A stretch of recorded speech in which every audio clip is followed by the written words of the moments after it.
Eu tenho aqui um cartaz que, na verdade, na semana passada eu mencionei sobre o Congresso dos Jovens, que acontecerá no final do ano, quer dizer, não tão final, dia 14 a 17 de novembro. E só queria colocar alguns dados novos aqui, que eu irresponsavelmente não trouxe já na semana passada, né? Que é, pelo menos, o valor que vai ser R$150 a inscrição, 200 se forem de ônibus ou 280 se for de avião, e mais R$100 para algumas despesas que pode ter ali se aproveitarem, obviamente, se tiverem indo de ônibus, interesse de aproveitar para uma outra atividade ali, como, por exemplo, conhecer algum parque ou alguma coisa lá de São Paulo. Ok? Se você tiver interesse, dos jovens acima de 15 anos e, obviamente, quem se sentir jovem, né? Você, por favor, procure o Alípio e se inscreva, ou pelo menos dê o seu nome com o Alípio, porque nós temos lá no Congresso, são 200 vagas apenas. Mas para ir, se for de avião, né, só são 40 vagas no ônibus, né? Se for de ônibus, só tem 40 vagas. E indo de ônibus, obviamente, outras pessoas também vão ter interesse de ir, já tem interesse de ir, que são de outras igrejas, como das alianças aqui do distrito, ok? Outro aviso que eu queria dar, quero lembrar do curso sobre criação de filhos, né? Nos sábados de agosto, obviamente sem o primeiro sábado, que é no dia, se eu não me engano, 3 de agosto, mas os outros sábados, os outros 4 sábados, se você tiver interesse, nós já temos quase todas as vagas preenchidas. Até hoje pela manhã tinha 5 vagas ainda, né? Mas eu acho que talvez menos um pouco. Você, por favor, escreva o seu nome, preencha o formulário que se encontra ali no mural. Tem ali o mural, tem um cartazinho desse, você escreva o nome, o seu nome, né? E ali as informações que são necessárias para você, obviamente, que são interessantes para você fazer o curso, que são necessárias. Tá bom? Esses 2 avisos, provavelmente eu não vou ficar mencionando tanto se as vagas se encerrarem.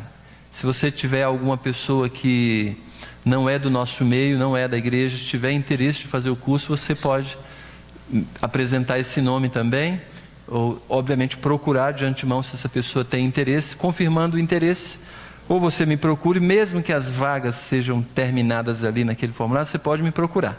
Mas para nós aqui, né, eu não quero, não fique imaginando que eu estou insistindo com você, nem te adulando, não vou pegar na tua mão para você fazer esse curso, tá bom?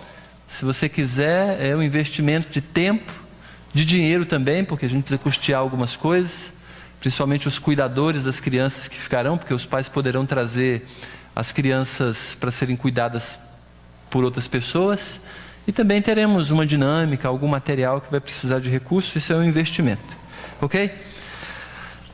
Tá bem. Antes da gente ir diretamente para o nosso tema, acho que boa parte aqui já sabe qual é o tema, eu queria só falar e ler com vocês esse versículo que se encontra em Atos, começo do livro de Atos, não lembro exatamente o versículo, acho que o versículo 4, 5, onde diz assim: a estes também, falando a respeito de Jesus, né? Depois de ter padecido, se apresentou vivo, com muitas provas incontestáveis, aparecendo-lhes durante 40 dias e falando das coisas concernentes ao reino de Deus. Jesus Cristo, então, depois que ressuscitou, o texto aqui de Atos diz que Jesus Cristo, ele apareceu durante 40 dias para aquelas pessoas ali, no começo do livro de Atos, né, narrando, são os discípulos que iriam alcançar o mundo, nos alcançar através da mensagem do Evangelho que era pregada, anunciada para outras pessoas. Essas pessoas entendiam que elas deveriam passar para outras pessoas e chegou até nós.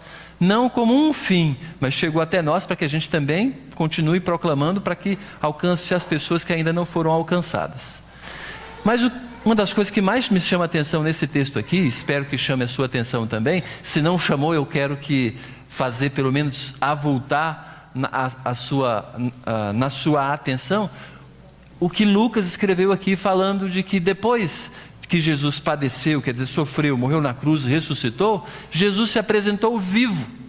Está fácil, com muitas provas incontestáveis, e é difícil uma prova mais incontestável do que aparecer durante 40 dias, ok? Durante 40 dias. Mas o que mais me chama a atenção, eu queria que a gente focasse nisso aqui agora, é que Jesus durante esses 40 dias falou das coisas concernentes ao reino de Deus. Falou para aquelas pessoas a respeito das coisas relacionadas, referentes, que dizem respeito ao reino de Deus. E é isso que a gente tem falado sistematicamente aqui na igreja. Embora muitas vezes a gente pense que o nosso foco está aqui nesse planeta e nas coisas desse mundo, eu queria que a gente desse uma atenção especial sempre a isso, as coisas relacionadas ou concernentes ao reino de Jesus Cristo, ao reino de Deus, aquilo que não é do nosso tempo apenas, ele não é temporal, ele é atemporal, ele está focado na eternidade, ele não está focado no aqui e agora, está falando do futuro, está falando obviamente do passado, quando Deus fez as suas promessas, revelou obviamente a necessidade que a gente tinha de ir para o céu, porque senão a gente vai para o inferno, apresentou Jesus e faz com que a gente mire no céu. É basicamente isso que a gente tem que focar a nossa vida. O foco de Jesus naqueles dias é o foco que Ele quer que a gente tenha durante os nossos dias. Jesus, embora pudesse falar, e deve ter falado de tantas outras coisas, mas o foco principal era o reino de Deus, aquilo que viria num futuro, aquilo que não é nessa era, no nosso tempo agora.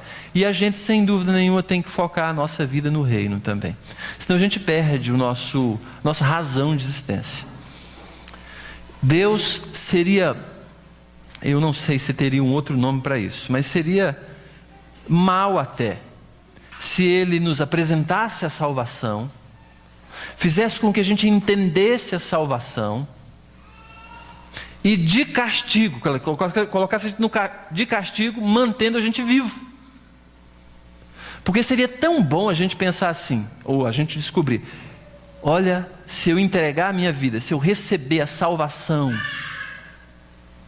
que Jesus promete para eu ir para o céu, se eu receber isso, eu fosse diretamente para o céu, isso ia ser espetacular, isso seria muito bom. Mas por que a gente não vai diretamente para o céu, quando a gente entende isso?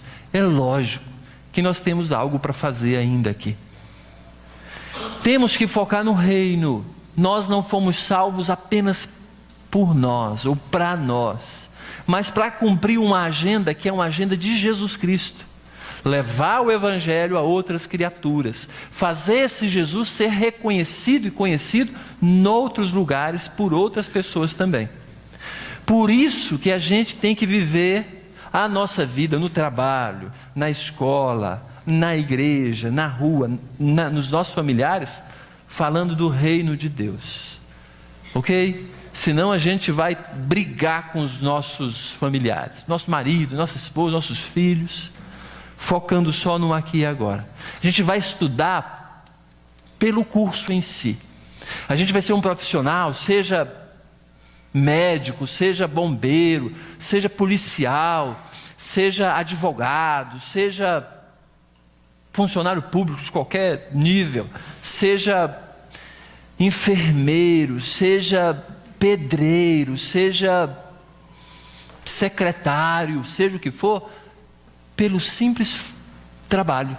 A gente não vai entender a razão pela qual nós fomos convocados, escolhidos por Jesus para estar nesse mundo. Embora já fomos escolhidos para ir para o céu. A Bíblia diz isso, ok? O foco central é: nunca devemos nos esquecer de olhar para o céu. Olhar para o céu, olhar para o céu. Atar os nossos sonhos no céu. Olhar para os vizinhos, para os irmãos, para os conhecidos, para os familiares, lembrando do céu. Ou direcionando tudo para o céu. Essa é a intenção de Jesus de nos manter aqui. De estarmos aqui, mantidos na Terra, no planeta Terra. Ok? Então, hoje vamos dar continuidade à série de sermões que fala a respeito, trata de respeito à vida de gratidão, sobre vida e gratidão. Semana passada vimos algumas coisas, vamos olhar rapidamente o que vimos, mas essa é a ideia básica, vida de gratidão. Se tem algo que é claro, ao ouvir Jesus falando para o apóstolo Paulo assim, a minha graça te basta. Se tem algo que a gente não gosta de ouvir de Jesus, sabe, muitas vezes é isso. Sabe por quê? Porque quando Jesus chega a dizer para o apóstolo Paulo, a minha graça te basta, Jesus está falando para o apóstolo Paulo, para de pedir. Você já tem o que você precisa. Não tem o que você quer, mas tem o que você precisa. E o apóstolo Paulo, quando chegou nessa conclusão que realmente a graça do Senhor Jesus é suficiente para mim, muitas vezes nós não entendemos isso. Nós muitas vezes não queremos só a graça de Jesus. A gente quer outras coisas, embora reconheça que tudo que Ele tem nos dado é graça, e é graça mesmo. Mas muitas vezes a gente quer fazer de tudo para poder ter mais do que na verdade a gente precisa.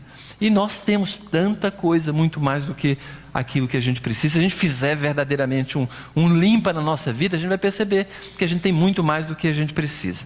Agora, olhando para isso aqui, na semana passada a gente levou para a nossa casa uma conclusão. De que se a gente tiver uma vida grata, a gente vai ter diversos benefícios. Diversos benefícios. Mas esses benefícios, eles só surgem, eles vêm, quando entendemos e aceitamos que nós não merecemos nada de bom. Mas Deus nos dá do mesmo jeito. Deus nos dá aquilo que nós não merecemos. E se a gente entende isso, a gente começa a receber tantos benefícios, principalmente aquela realização interior. A gente não vai ficar mais correndo atrás do vento. A gente não vai ficar mais exigindo das pessoas aquilo que Deus nunca pediu e nem nunca permitiu de que a gente cobrasse delas. A gente vai ter uma vida transformada. A gente vai ter uma vida mais realizada. A gente vai ter paz espiritual. A gente vai ter um foco diferente. A gente não vai ficar mais espezinhando as pessoas. Porque Deus a gente não consegue espezinhar. Embora a gente possa ser até chato diante de Deus. Mas Deus é Deus. Deus ele não fica... Eu acho, né? Que Deus não vai... Ele não fica esgotado. A gente fica esgotado. Deus, embora possa, obviamente, chegar... a partir de agora... Se você fizer um pedido errado, eu vou mandar um raio na sua cabeça. Deus pode fazer isso.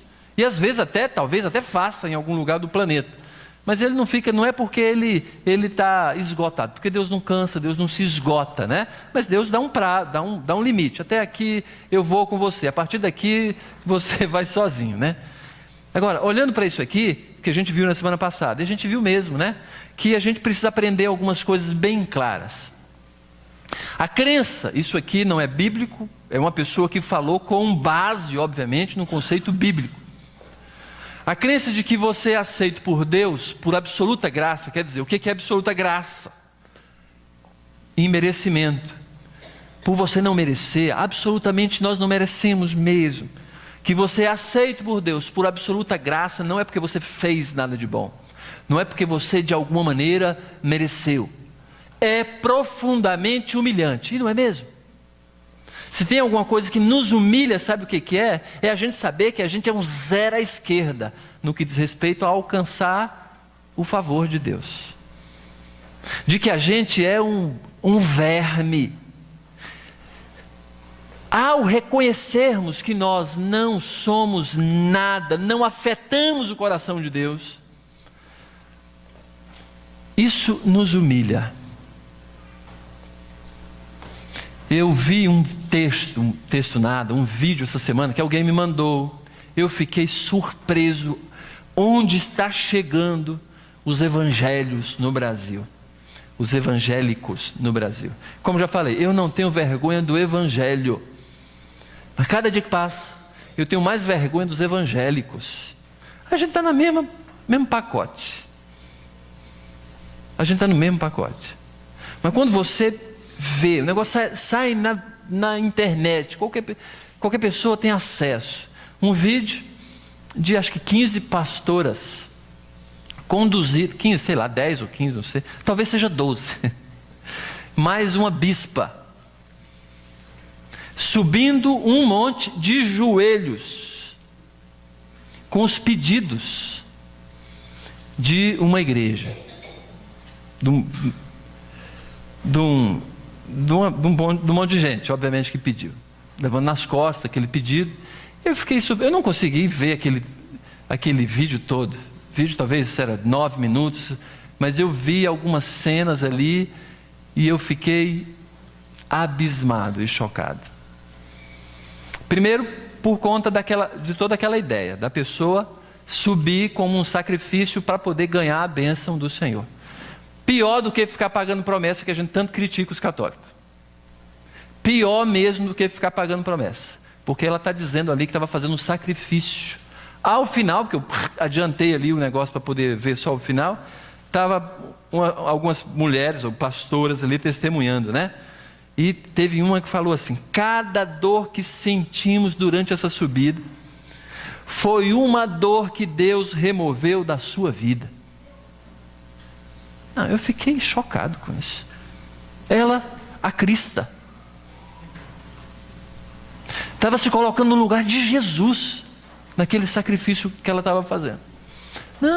Cada lágrima que nós derramamos aqui, foi uma lágrima que Deus agora removeu da sua vida. Pior do que o Valdemiro, Santiago. É verdade. Porque o Valdemiro, ele sai com aquele livrão, aquele negócio dizendo que é os pedidos do pessoal, subindo a montanha ali, aquele monte, e como se fosse um Cristo. É verdade. Mas ele não fala esse tipo de coisa, pelo menos nunca ouvi, também não fica assistindo, né? Mas ninguém me mandou nada disso, né?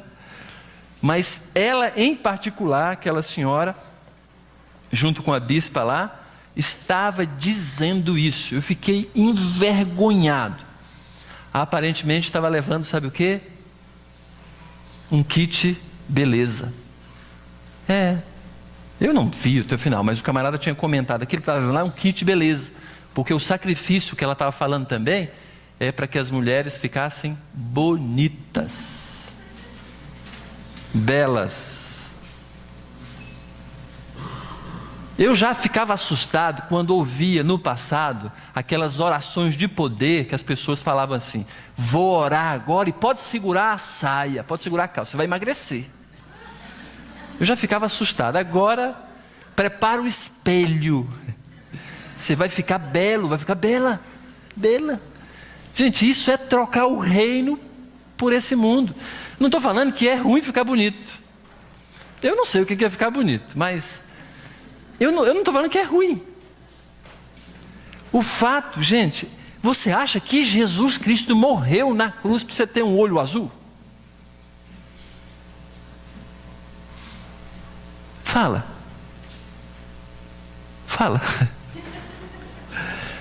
Isso, obrigado, Jesus. Não morreu para... É verdade, não tem cabimento. Não tem cabimento de Jesus, você imaginar que Jesus morreu na cruz para o meu cabelo ficar bom. É incompreensível isso.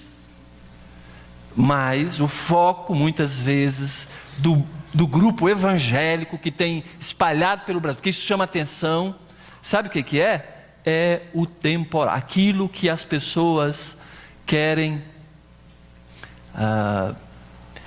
usufruir no aqui e agora. é aquilo que o dinheiro muitas vezes pode comprar. Fala, não, já que eu não tenho dinheiro para comprar, eu vou fazer uma prece, uma oração, porque isso, gente, é aquela coisa mais banal do planeta Terra. Ok? É importante que a gente entenda e foque nisso, o reino de Jesus Cristo. Ok? Também não estou falando que é bom a gente ficar sem pentear o cabelo. Não estou falando nada disso. Não precisa mais escovar os dentes. Não estou falando nada disso. Ok? Não estou falando. O que eu estou querendo dizer é que Jesus não morreu por essas coisas. Eu tenho que cuidar, tenho que ser melhor, fazer o melhor, mas não vender o Evangelho, ou não mentir, ou qualquer coisa para poder alcançar esse favor, né? E nem é favor, né? Se é graça, é imerecido, ok? Se é graça, é imerecido. A pessoa subir naquele monte de joelhos. Eu falei de joelhos, porque era de joelho que elas estavam subindo, ok? De joelhos, para poder o sacrifício, quer dizer, o sacrifício fazer, nem entende o que é sacrifício, tem dó. Existe um evangelho de açúcar. Na verdade, Spurgeon, um dos maiores pensadores da sua época, bíblico, ele falou assim: existe um evangelho de açúcar. É óbvio, embora nem evangelho, boas novas, o evangelho que é Jesus Cristo, não é de açúcar. Ele é doce, né? Mas não é de açúcar, não é uma coisa que se dissolve, né? Não é aquele que é só para adoçar a boca. Existe um evangelho de açúcar. Busque o evangelho, por isso que está de letra maiúscula ali, que rasga, que lhe faz brotar lágrimas, que lhe dá cortes e feridas na sua consciência. O evangelho que mata o seu ego, o seu eu, porque esse é o evangelho que nos dá vida novamente. É isso que a gente precisa buscar. Mas, gente, sinceramente, isso está fora de moda. Isso é incompatível com o que se é vendido nas igrejas evangélicas, na maioria das igrejas evangélicas hoje em dia. Porque isso aqui não é o que geralmente a gente busca, que os evangélicos, que o mundo busca. Porque isso aqui nos traz muitas vezes aquela tristeza de eu, por exemplo, pedir perdão. A gente não gosta de pedir perdão. Muitas vezes é isso aqui que diz: olha, você não pode levar a vida do jeito que você quer. Você tem que levar a vida arrumada. É isso aqui que diz, olha, que eu vou ter que morrer solteiro ou solteira. É isso aqui que diz, dependendo da situação, óbvio. É isso aqui que diz que eu tenho que permanecer casado. É isso aqui que diz que eu tenho que obedecer meu pai, a minha mãe, ou o pastor, ou seja o que for, a autoridade. É isso aqui que diz que eu não vou, que eu vou assumir o prejuízo. Isso aqui. É isso aqui, é esse evangelho que vai, obviamente, fazer com que eu tenha vida nova, satisfação, alegria. Tudo isso, gente, tem a ver, sabe com o quê?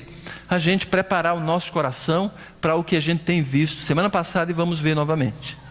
Vida grata. Sabe por quê? Se você e eu julgarmos que merecemos, a gente não vai ter vida grata. A gente vai ter um buraco no coração, sempre querendo ser preenchido por alguma coisa que só Deus preenche, e Deus não vai entrar nessa jogada. Vida de gratidão tem a ver com eu aceitar que não sou merecedor, mas Deus tem me dado. Você não é grato se você acha que merece. Essa é o lereado, é a conversa. Esse é o resumo.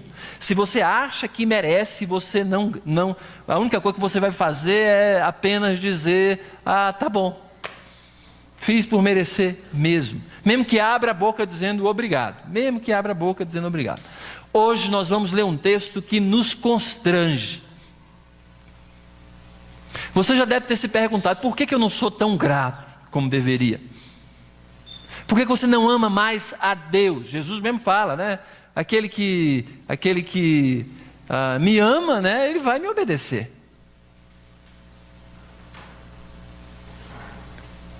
É lógico. Por que eu não amo? Por que eu não sou tão grato? Por que eu não obedeço tanto? Por que eu não sou tão devoto, embora eu saiba que vai ser melhor? Por que eu não sou tão piedoso? Por que eu não sou tão dedicado? Por que eu prefiro muitas vezes fazer a minha própria vontade?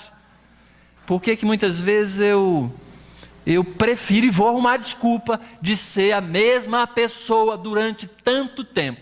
Por que eu vou repetir? Por que eu tenho repetido tanto os meus anos de vida de cristão? Sem crescer 1 milímetro, sem andar para frente 10 centímetros. A gente repete os anos andando para o lado, andando para o lado, andando para o lado. Não prossegue. Tenho tanto tempo de vida cristã. Isso não quer dizer muita coisa. Porque andar para frente muitas vezes não quer. A gente repete os anos na nossa vida sem poder ou sem se aproximar do caráter de Jesus. Você é mais parecido com Jesus hoje do que semana passada? Hoje do que mês passado? Hoje do que o ano passado? Gente, é triste quando a gente não consegue alistar em que nós somos melhores. O que você tem feito mais? Qual tem sido a sua... É triste quando a gente não consegue catalogar ou não consegue levar uma aplicação do culto de semana retrasada ou semana passada. O que eu melhorei? Se não melhorou nada, está repetindo a sua vida espiritual. A gente não está tendo progresso, a gente vai ficar infeliz. E às vezes a gente só não abandona a fé, porque a gente sabe que é uma desgraceira só andar distante de Jesus, mas também não anda satisfeito com Jesus. Vida grata. A gente vai ler um texto que é chocante. Por que me chocou tantas vezes esse texto? E a semana lendo esse texto mais uma vez, é de ficar assustado. Lucas capítulo 7, é um texto grande, mas abra, se você quiser abrir ou acompanhar aqui, né? A partir do verso 1. Lucas 7, o encontro de Jesus Cristo com um fariseu e o encontro de uma mulher prostituta com Jesus, ok? E a cena é bem peculiar, bem diferente, bem interessante. Uma pessoa que entrou de penetra numa celebração. Uma mulher que nunca seria convidada, decidiu se aproximar de Jesus, sabendo que seria aceita por Jesus, mas rejeitada pelas pessoas que estavam ao redor. Mas, como falei, é um texto bem impressionante. Antes da gente ler, a gente vai orar, tá bom? Já falei tanta coisa, mas a gente vai orar em devoção ao Senhor, mas principalmente pedindo a Deus: Senhor, me abençoe. Eu quero um pouco mais essa noite, mas que esse texto fale ao meu coração. Vai responder algumas perguntas básicas para nosso tempo aqui, para você, mas é um texto que tem muitas lições, mas a gente vai focar em 2 ou 3, justamente para que a gente compreenda um pouco melhor do que Deus tem para a nossa vida, ok? Vamos orar. Curve a sua cabeça, feche seus olhos, mas não feche a sua cabeça. Pai eterno, queremos agradecer o privilégio que o Senhor nos dá, a alegria que o Senhor nos permite, Senhor, de nos debruçarmos diante da Tua palavra. Peço graça ao Senhor para que a nossa vida corresponda ao Teu interesse. Nos abençoe, apesar dos nossos pecados, pedimos perdão ao Senhor agora, que o Senhor nos dê um renovo, um recomeçar, um recomeço diante do Senhor, no que diz respeito a uma vida digna do nome que carregamos, o nome de cristão. Pedimos graça ao Senhor para que o Senhor mesmo nos abençoe. Venha sobre nós, por favor, e nos abençoe. Nos dê coragem de abrir o nosso coração e dizer para o Senhor: por favor, Pai, preencha, complete aquilo que tanto nós não permitimos que o Senhor completasse. Nos abençoe, Pai, nos dê vigor espiritual, nos dê força, nos dê interesse, nos dê muito mais devoção, piedade ao Senhor. Possamos entender quais são as coisas principais, as mais importantes da nossa vida. Que a gente não imagine que nós estamos aqui no planeta Terra como se estivéssemos usufruindo de um parque de diversões. Um parque de diversões onde a gente vai escolher os brinquedos. Não. Embora o Senhor nos permita diversão, mas não podemos perder o foco, que é o reino do Senhor. Não permita que a gente viva aquilo que não é o essencial. Que a gente foque naquilo que é o essencial, naquilo que é a essência, mesmo muitas vezes usufruindo e até tendo participação e até usando daquilo que não é essencial.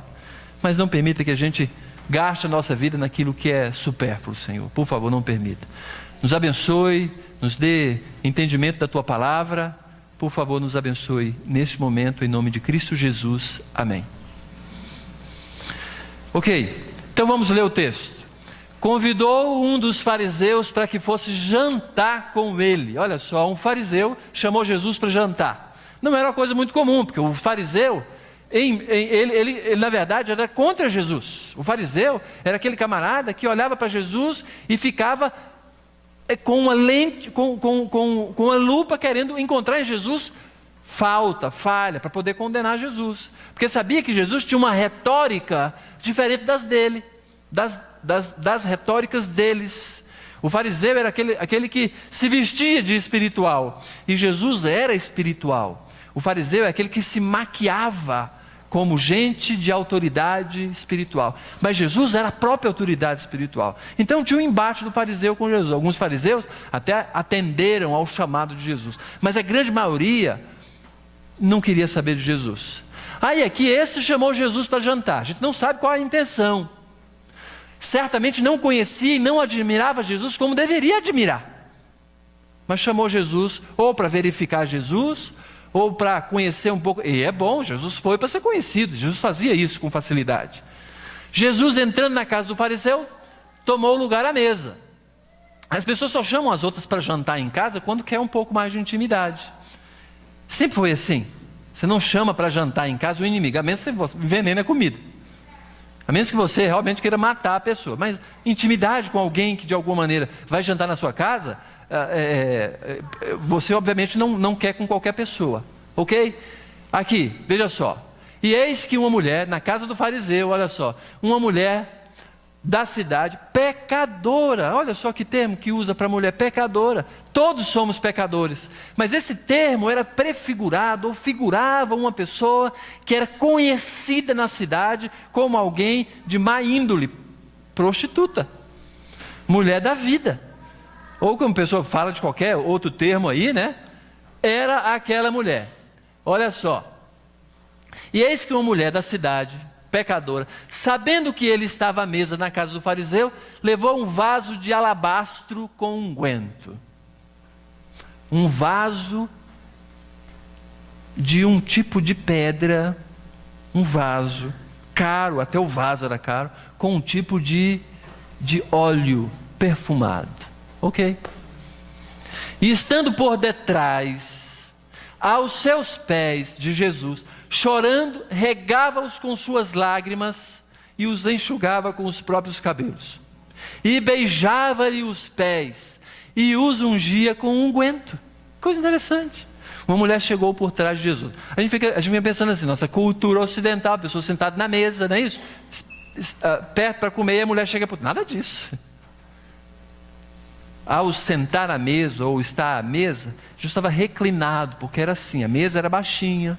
Ok? Eles não sentavam porque não tinha esse negócio de cadeira, da mesma maneira que a gente entende hoje no mundo ocidental. A mesa era baixa, as pessoas se reclinavam à mesa. O canto, esse lado, ou o lado, provavelmente o lado esquerdo, a pessoa meio que ficava e, obviamente, na conversa ao redor da mesa, se alimentava com a própria mão.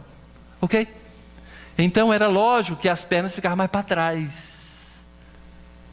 Não era na cadeira, as pernas embaixo e a mulher debaixo da cadeira, nem tinha jeito, né? Mas ali por trás. Aí ela chegou por trás de Jesus, aqui está falando, né? Que ela, chorando, lavava os pés de Jesus, enxugava com o cabelo, perfumava os pés de Jesus com unguento. Ao ver isso, o fariseu que o convidara disse no seu coração: se esse fora profeta, olha que coisa. O cara convidou Jesus, não achando que Jesus era o próprio Messias. Convidou porque o camarada já tinha... o cara tipo João Batista, super profeta. Vamos saber quem é de fato esse Jesus. Se esse cara de fato fosse profeta, olha só que observação que ele começa a fazer. Se esse cara, se este for profeta, bem saberia quem e qual é a mulher que lhe tocou, porque ela é prostituta. O camarada dirigiu-se Jesus ao fariseu e lhe disse, aí vem coisa. Porque Jesus conhece o coração das pessoas. Conhecia o coração da mulher, mas conhecia o coração do fariseu. O cara não estava falando nada. Olhou para Jesus, olhou para a mulher, olhou para a mulher, olhou para Jesus, olhou para a mulher e olhou para Jesus. Ficou nesse negócio todo. E aí pensando, esse Jesus é um peba. Porque se fosse profeta, saberia muito bem quem é essa mulher. Porque ela é mulher da vida. Simão, Jesus falando para o fariseu, uma coisa tenho a dizer-te. Ele respondeu, dize-a, mestre. Gente, que falsidade. Pode falar. Está falando aqui, dize-a, mestre, rabi. Você tem coisa boa para me dizer, não sabendo ele que Jesus ia chutar na canela dele. Porque Jesus não aceita essas conversas assim, não aceita esse lisonjeio da boca para fora. Ok? Dize-a, mestre, assim como se estivesse bem, né? Mesmo se ele soubesse o que Jesus ia falar, ele falou, por favor, não fala nada, né? Aí Jesus começa a dizer, certo credor tinha 2 devedores. Um lhe devia 500 denários e outro 50. Não tendo nenhum dos 2 com que lhe pagar, perdoou-lhes a ambos. Ah, vem coisa por aí. Aí Jesus está falando aqui e começa a dizer para o fariseu, Simão, deixa eu te falar um negócio. Ai, mestre, fala, queridão. Certo homem tinha 2 devedores. 2 pessoas lhe deviam. Um devia para ele R$1.000. O outro devia R$11.000. Nenhum dos 2 tinha como pagar a dívida. É certo que o de R$11.000 pensa assim, puxa vida, se eu tivesse uma dívida de R$1.000, eu bem que tentava pagar. Mas e quem tem deve R$1.000, ele fica pensando que não tem como pagar, é do mesmo jeito, né? Não tem nada, não tem como. Dívidas são distintas, mas a verdade é que nenhum dos 2 tinha condição de pagar. Aí Jesus disse que aquele credor perdoou ambos. Perdoou os 2, porque os 2 não tinham condição de pagar. Olha a conclusão. Qual deles, portanto, o amará mais? Veja só, a pergunta é, os dois foram perdoados, o que devia só 1.000 e o outro que devia 11.000. É mais ou menos os valores atualizados, ok? Aí respondeu Simão, a pergunta de Jesus, qual deles então você acha, né, que o amará mais? Amará quem? Amará o cara que perdoou a dívida. Aí respondeu Simão, suponho, acredito, imagino, creio, que aquele a quem mais perdoou. É certo que aquele que devia 11.000 deve ter amado mais ainda o camarada, porque a dívida era grande, 11.000, não pode pagar, ok? Replicou-lhe Jesus, né? Respondeu Jesus, julgaste bem. E voltando-se para a mulher, disse para Simão, aí vem coisa, porque Jesus na hora respondeu bem Simão, aí Jesus focou a atenção na mulher e fala, olha essa cidadã aqui. Vê essa mulher? Entrei em tua casa, falando para Simão. Vê essa mulher? Eu entrei na tua casa, Simão, e não me deste água para os pés. É costume as pessoas chegarem na casa das outras pessoas e estar com os pés cheios de poeira, ok? E a pessoa, puxa vida, né? É meu chegado, vai chegar aqui em casa, né? Está com os pés cheios de poeira, então, aí leva uma aguinha e lava os pés, lava as mãos, lava o rosto, alguma coisa assim. E judeu mais ainda fazia essas coisas, antes das refeições e tudo mais, né? Aí aqui, olha só, entrei na tua casa e não me deste água para os pés. Esta, porém, regou os meus pés com lágrimas e os enxugou com seus cabelos. Não me deste ósculo, quer dizer, também a pessoa que é chegada dá um beijo uma na outra. É como se a gente chegasse na casa do visitante. Engraçado isso. Eu vou visitar uma pessoa que me chamou para jantar, ok? Aí eu vou receber a pessoa, quer dizer, a pessoa vai me receber e ela nem me cumprimenta, nem me dá assim um aperto de mão. É tão indelicado isso. Ósculo aqui é beijo. Costume, né? De beijar. Você não me deu um ósculo. Ela, entretanto, desde que entrei, não cessa de me beijar os pés. Quantas vezes a palavra pé aparece aqui? E Jesus foca a atenção, fala, o texto fala, a narrativa aqui de Lucas fala a respeito dos pés, e Jesus reitera isso aqui. Não me ungiste a cabeça com óleo. Mesma coisa. Perfumar a pessoa com óleo era muito chegada. A pessoa, puxa vida, chegou suado, chegou cansado, né? Aí botar um óleo perfumado na cabeça. Mas esta, com bálsamo, ungiu os meus pés. Por isso te digo, perdoados lhe são os seus muitos pecados. Perdoados lhe são os seus muitos pecados, porque ela muito me amou. A colocação de Jesus aqui não foi porque ela amou que foi perdoado, mas Jesus mostra, sabe por quê? Jesus está falando, olha só, sabe por que ela fez isso? Porque ela se sentiu perdoada, muito perdoada. É engraçado, mas aquele a quem pouco se perdoa, pouco ama. Jesus está falando do fariseu e fazendo a comparação com a mulher. Sabe por que você não fez nada disso comigo? Primeiro, você se julga merecedor de tudo. Você não é tão pecador como você não se acha tão pecador como você é. Sabe por que ela é devota e fez tudo isso? Porque ela entendeu que, sendo prostituta, muito distante do padrão, ela se sentiu perdoada. Você nem se sentiu perdoado, nem é perdoado. Você se acha justo demais. Então aqui responde algumas perguntas para a gente vai trabalhar isso agora. Então disse a mulher, perdoados são os teus pecados. Os que estavam com ele à mesa, olha só, tinha mais gente ali, né? Começaram a dizer entre si, quem é este que até perdoa pecados? Mas Jesus disse à mulher, a tua fé te salvou, vai-te em paz. Aí piora a situação. O cara, além de falar que a mulher está perdoada, quem é esse que pode perdoar? Ah, pode ir para cá, você está salvo. Aí o negócio pegou fogo lá. Mas aqui a situação não conclui, quer dizer, não termina essa conversa. Por isso que eu queria que a gente desse uma atenção no nosso tema, tentando focar algumas coisas. Esse texto aqui nos vai ajudar a responder algumas perguntas. Primeira pergunta, por que as pessoas são tão diferentes quanto à gratidão? O texto mostra isso. Porque algumas se sentem menos merecedoras e quando ganha fica impressionada, é muito mais grata, né? E outras não. E aqui a gente vai responder. E quais são as principais atitudes de uma pessoa grata? Esse texto também vai falar para a gente. Ok? É claro, aquela mulher estava imensamente grata a Jesus Cristo. Não era? Não era. Imensamente grata.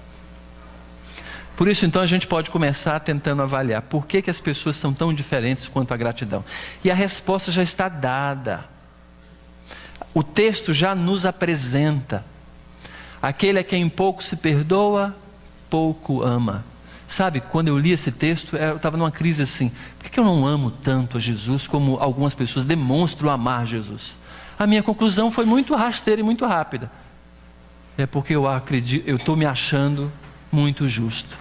Estou no meio da igreja, sou uma pessoa que vive dentro da igreja, sou uma pessoa que ajudo na escola dominical da igreja, ajudo os jovens da igreja, e não amo tanto a Jesus, sabe por quê? Porque eu estou me achando bam. Ambos não tinham com o que pagar, nem o fariseu e nem a prostituta. Era talvez uma dívida muito maior, nessa questão assim, de imaginar que ela era muito mais categorizada de estar distante de Deus. Mas quando Jesus fala que ambos não tinham como pagar o devedor, a gente pode perceber que diante de Deus não existem diferenças sociais. Porque diante de Deus todos nós somos pecadores. Todos nós merecemos o inferno. Todos nós somos radicalmente corruptos. Você, eu, qualquer pessoa, as pessoas mais pobres, as pessoas mais ricas. Então diante de Deus não tem essa categoria. Porque ninguém tem condições de pagar a dívida. Ambos não podem pagar. Outra questão real é que diferença ética ou moral não nos faz menos devedores de Deus. A diferença social é clara. Deve muito, deve pouco. O fariseu vive numa vida tipo blindada, religiosa, é rico, geralmente, pessoas bem na sociedade, e a prostituta não. Então essa diferença social não faz diferença, não me torna menor ou maior diante de Deus. Mas preste atenção nisso, que isso aqui é bem interessante a gente ouvir também. Nós somos diferentes morais em muitas coisas. Tem gente que peca mais agressivamente do que a gente. Mas a gente não é menos devedor a Deus do que uma pessoa que é ladrão, corrupto de um governo ou coisa parecida. As consequências certamente são menores de quem, por exemplo, não é assassino.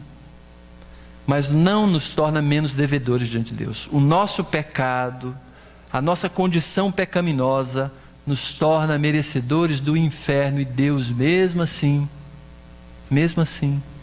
nos tem chamado para o céu, oferecido o céu e nos dado o céu. Fariseu e prostituta, como é que eles são vistos diante de Deus? Igual. Ah, mas a prostituta leva uma vida assim, imoral, aquela coisa toda, e é imoral mesmo. E o fariseu é religioso. Mas se você reparar uma coisa interessante, Jesus chutou tanto na canela dos fariseus. Jesus condenou tanto a hipocrisia, a falsidade, e quase nunca Jesus mencionou pecados imorais, como homossexualismo, como prostituição. Jesus sempre falava era, vais e não peques mais. Quer dizer, estava errado mesmo. Mas Jesus sempre atacava a falsidade dos fariseus. Mas a gente fica com uma facilidade enorme da falsidade, porque a falsidade está dentro do nosso coração. E quando a imoralidade, seja homossexualismo ou prostituição, isso é estampado. Isso é mais claro. Então as pessoas que estão nessa situação, elas percebem que são mais devedoras de Deus. Estão muito mais distantes do padrão de Deus. E as pessoas falsas julgam que estão melhores. E nós não estamos. É claro que as consequências são diferentes. Mas Deus condena a hipocrisia tanto ou pior do que o homossexualismo. Por isso que é importante a gente entender como é que Deus olha, por exemplo, para o Jean Charles, o ícone do homossexualismo aqui no Brasil, deputado. Ele versus Valdemiro Santiago, ou qualquer outro figurão aí que vende, mercadeja a palavra de Deus. Gente, eu fico assustado. Eu entendo eu tenho a tendência de imaginar que, obviamente, Deus vai ser mais severo com Valdemiro Santiago, com figurões assim. Por quê? Porque eles mentem em nome de Deus. Desviam a pessoa de Deus. Eu acho que Jean Charles não fica desviando ninguém de Deus, não. Eu acho que não. Gente, eu não estou protegendo, nem estou fazendo apologia ao homossexualismo. Mas olha, quem é que faz mais mal ao reino? Quem é que distancia mais as pessoas do evangelho? Eram os fariseus. Da mesma maneira que figurões desses da televisão que distanciam pessoas de Deus mesmo, distanciam. São esses tidos como evangélicos. A pessoa se aproxima dele, pensa que está agradando a Deus, pensa que está se aproximando de Deus, está distanciando mais ainda. Muito mais.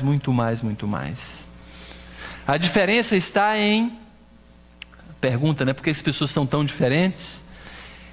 Em se sentir mais ou menos perdoado. Quem se sente mais perdoado, reage com maior gratidão. A Bíblia fala assim: não há nenhum justo sequer. Todos se desviaram. Todos se desviaram. Não há nenhum justo sequer. Então, pense comigo. Nós estamos longe do padrão de Deus. Todos estamos. Se você se sente mais perdoado, você tem a tendência de amar mais a Deus, de ser muito mais grato. Mas se você leva uma vida julgando, entendendo, imaginando que você é justo, ético, você não liga muito para Deus. Nem eu vou ligar muito para Deus. Atitudes versus ações. A gente pode entrar agora noutra questão. Quais as principais atitudes de uma pessoa grata? Eu quero falar mais atitude, não quero falar mais tanto de ações, né? Atitude tem a ver mais com a postura de vida. Comportamento interior que vai gerar uma disposição espiritual. Quer dizer, alguma coisa que eu sinto que vai refletir na minha vida. A gente aprende algumas coisas com o ensino de Jesus sobre a postura do fariseu e da mulher.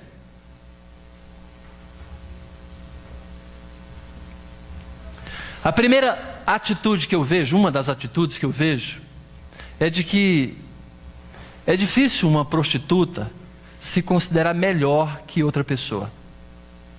Naquela situação ali, ela vai se humilhando. Aqui Jesus reitera diversas vezes que ela tocou nos pés de Jesus, beijou os pés de Jesus. Gente, pé empoeirado, era de Jesus, mas devia estar fedendo. A gente até hoje não lida bem com o pé dos outros, lida? Só se for podólogo, né? Só se for, né, aquele negócio. A gente não lida com muita facilidade, não. Nós não temos tanta facilidade, né? Principalmente se a gente sabe que a figura pode ter um chulé ali que vem de carona.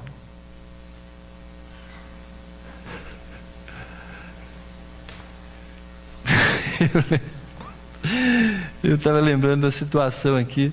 Acho que o Kleber está lá fora, né? Ele ia lembrar muito bem do Ernesto.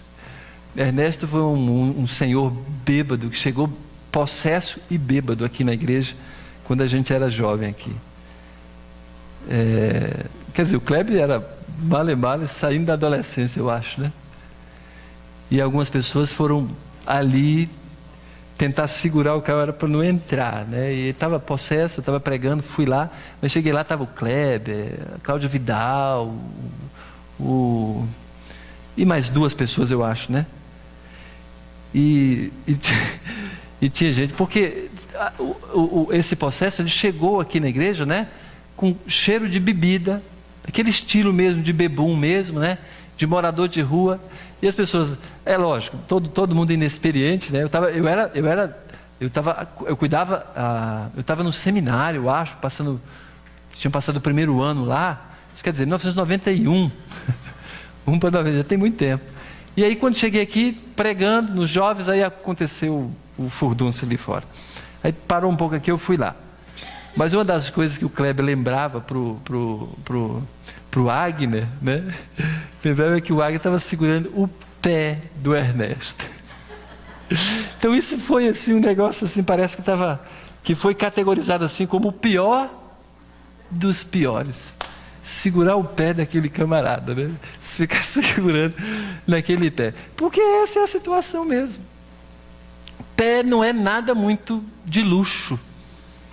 Aquela mulher, ela não olhou para Jesus, ela se colocou numa posição assim, puxa vida, eu sou zero à esquerda, eu vou encarar essa situação porque Jesus me aceita. O fariseu não me aceita, nem se eu for tocar no pé dele, ele vai me aceitar. Mas ela foi mesmo assim se rebaixando. E uma pessoa grata, ela reconhece que é diferente, mas nunca que é melhor. Reconhece que é diferente, mas nunca se julga melhor do que ninguém. Ela reconhece mais a graça de Jesus. Ela reconhece que foi alvo da graça de Jesus, mas não quer se colocar como melhor do que ninguém.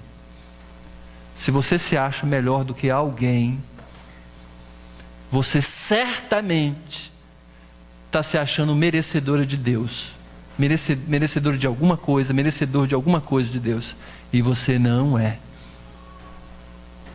Não julgue errado. Outra característica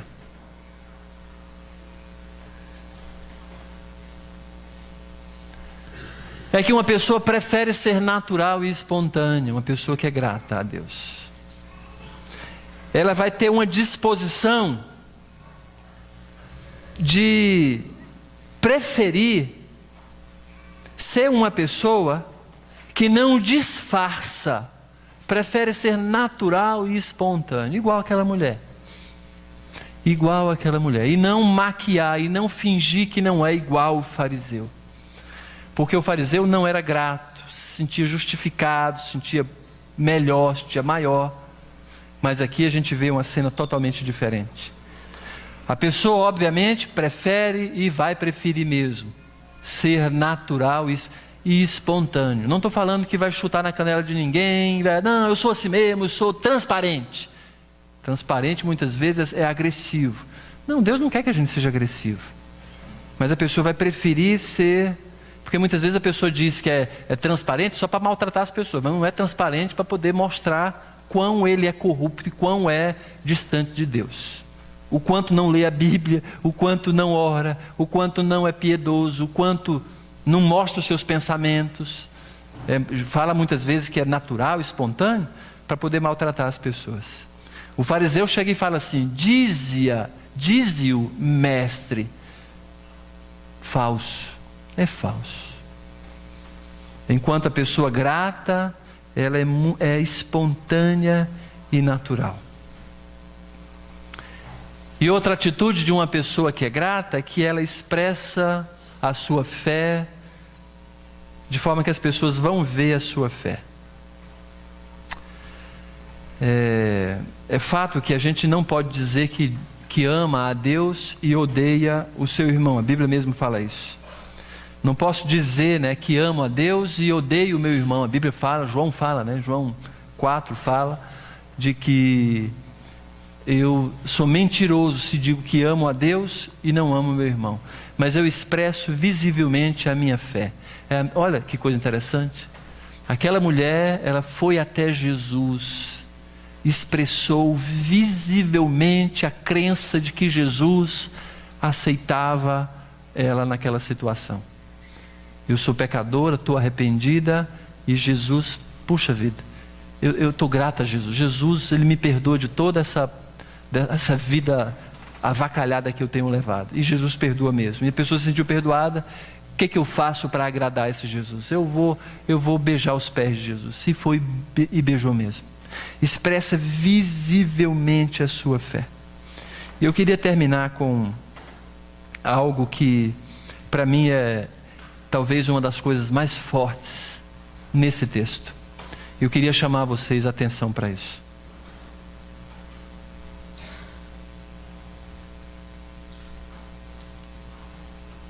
Pessoa que é grata, ela tem facilidade de dar aquilo que não pode reter, só porque ganhou o que não pode perder. Ela ganhou o perdão de Jesus, ganhou a salvação de Jesus, não pode perder essas coisas. Mas ela tinha um coração, e já tinha um coração de se dar, se gastar, quebrar aquele vaso caro, para ungir os pés de Jesus,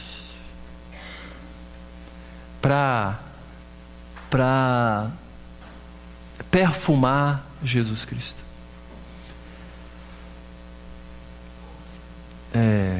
Ela podia ser expulsa quando ela entrou naquela casa, mas ela falou: vale me gastar por Jesus.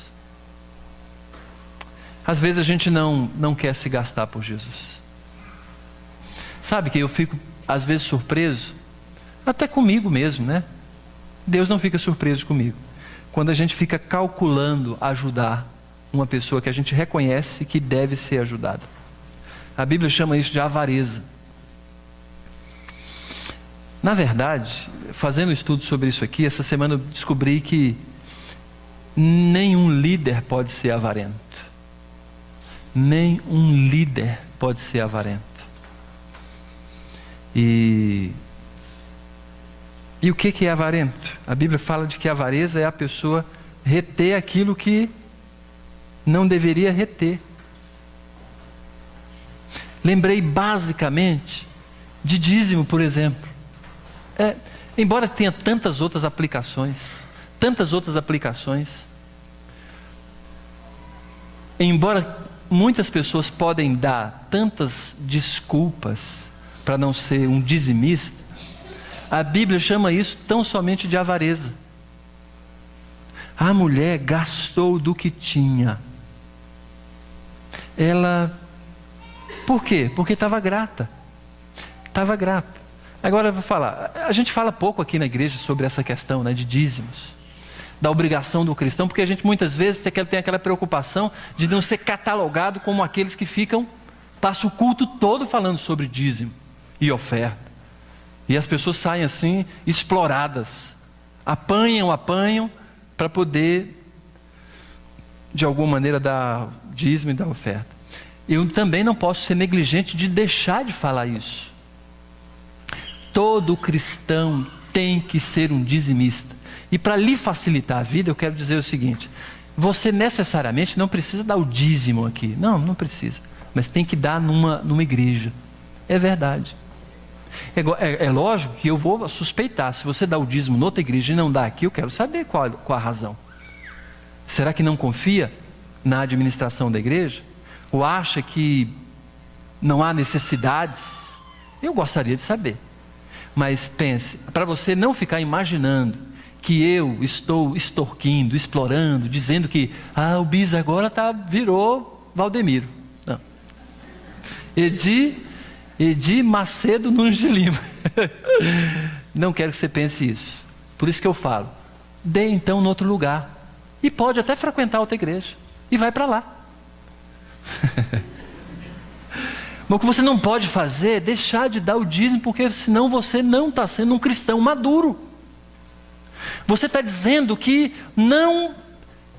a sua vida, você tem que estar retendo o que não devia reter.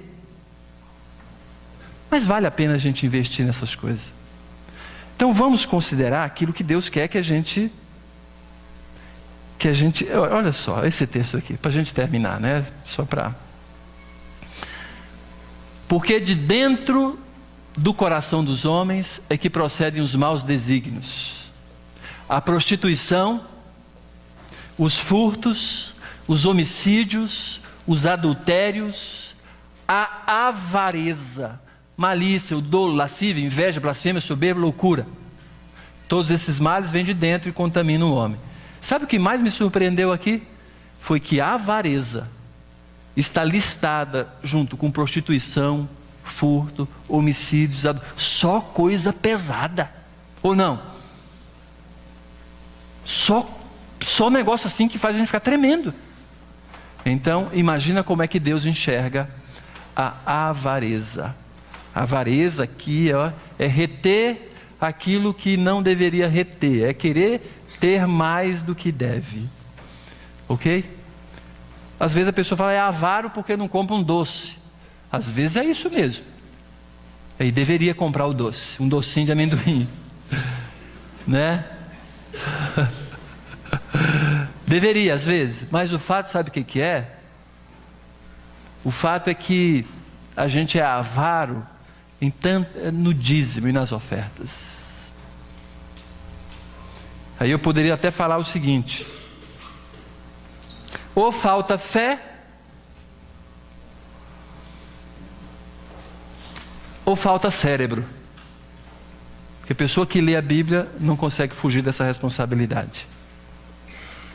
Uma vida grata começa com a desconstrução da ideia de que merecemos algo de bom. Vimos isso na semana passada. E a semana quero concluir com isso. Uma vida grata caminha na certeza de que nós já estamos no lucro. Nós já estamos no lucro, você já está no lucro. Você já está no lucro, eu já estou no lucro. E eu só vou agradecer a Deus se eu tiver isso na minha mente. Eu